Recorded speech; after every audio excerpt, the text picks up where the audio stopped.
ওরা আমায় এভাবে কেন মারলো মা? মা, আমি তো যেমন কাজে যাই সেই রকমই কাজে গেছিলাম, কিন্তু আমি তো জানতাম না যে আজই হবে আমার শেষ দিন। আমি তো আমার জুনিয়রদের সাথে একসাথে কত গল্প করতে করতে তোমার হাতে বানানো টিফিনটা খাচ্ছিলাম। তখনও যদি একটু বুঝতে পারতাম। রাত অনেকটা হয়ে যায়, আমি ওয়ার্ডে একা তখন, আর হঠাৎ ওরা আমার সাথে। ছি মা, আমার খুব কষ্ট হচ্ছিল জানো তো। অনেকবার আমি বারণ করেছিলাম, চিৎকার করেছিলাম, বাঁচাও বাঁচাও, কে আছো, আমাকে বাঁচাও। কিন্তু কেউ আমার চিৎকার, আমার আর্তনাদ শুনতে পায়নি জানো তো মা। আর ওরা আরও পশুর থেকেও বিচ্ছিরি ব্যবহার করতে লাগলো, খেলতে লাগলো আমাকে নিয়ে ওরা। আমি ওদের হাতে পায়ে পড়লাম জানো তো।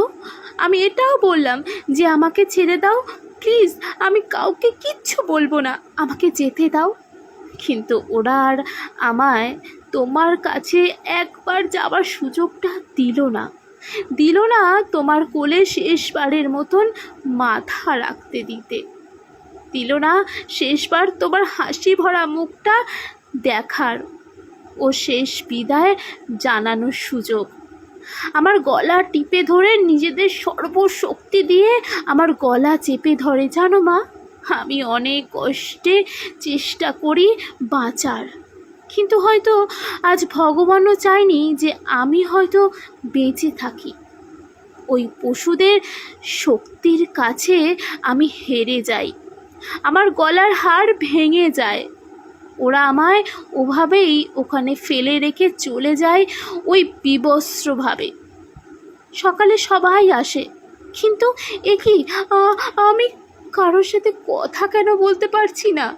তোমাকেও দেখতে পাচ্ছি, তোমায় কত করে ডাকছি, তুমি শুনতে পারছো না কেন মা আমার ডাক?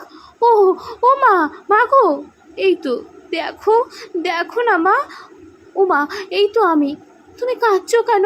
কি হয়েছে তোমার? ও মা, দেখি মা সামনে একটা লাশের দিকে তাকিয়ে হাউ মাউ করে কাঁদছে। লাশটার মুখ দেখতে পেয়ে আমি শিউরে উঠি। হে কি, এটা যে আমারই নিথর দেহ, আমি কি তবে মারা গেছি? আমিও কাঁদতে শুরু করলাম। সবাই আমার এই মৃত্যুতে শোকাহত। সারা দুনিয়া আমার মৃত্যুর ঘটনা আপাতত জেনে গেছে, সবাই বিদ্রোহ করছে, কিন্তু আমি আমার নিতর দেহর দিকে তাকিয়ে রইলাম। আমার শেষটা তো আরও ভালো হতে পারতো বলো মা। দেখো না মা, ওরা আমার মুখের দেহের কি বিচ্ছিরি অবস্থা করেছে, দেখো মা।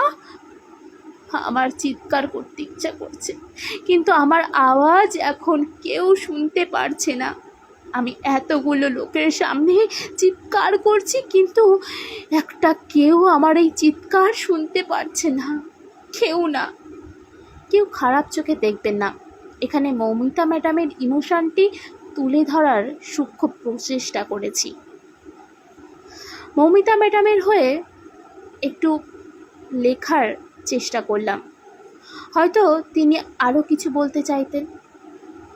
Justice for doctor Moumita.